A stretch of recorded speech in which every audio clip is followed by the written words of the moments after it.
অবশ্যই বাংলাদেশের সানি লিওন।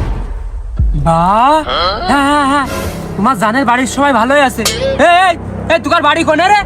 কারণ হচ্ছে ও ইন্ডিয়া যে দেশটা সেখানে হচ্ছে সানি লিওন কাঁপাচ্ছে, কারণ সব নায়িকা থেকে সুন্দর, সব নায়িকা থেকে দেখতে আকর্ষণীয়। তো অবশ্যই আমিও ওইরকমই হব। আমি চাবো যে বাংলাদেশে আমি হিট নায়িকা হব। আমি তো অলরেডি সানি লিওন হয়ে গেছি। আরে শালার পাল, পোলানোরা জায়গা পালি নে, এই যে পাটের মধ্যে পোলালি, বিপদ তো আরো বাড়লো। শালা রওয়া যায়, এই গাছ যেন আমার কোলা হচ্ছে না। কারণ আমাকে হচ্ছে কমেন্ট বক্সে অনেক বেশিরভাগ কমেন্টই আসে যে সানি লিওন। তো আমার তো ভালোই লাগে যে সানি লিওন কিন্তু দেখতে অনেক সুন্দর। তো যদি আমি ওইরকম সুন্দর হই তাহলে প্রবলেম কি? টিকটকে অনেকেই বলে, তো অলরেডি আমি হয়ে গেছি, আমার আর হওয়া লাগবে না। ভারী বিদ্যাসাগর আমার, চুপা বেকা করে কি সুন্দর করছে দেখো।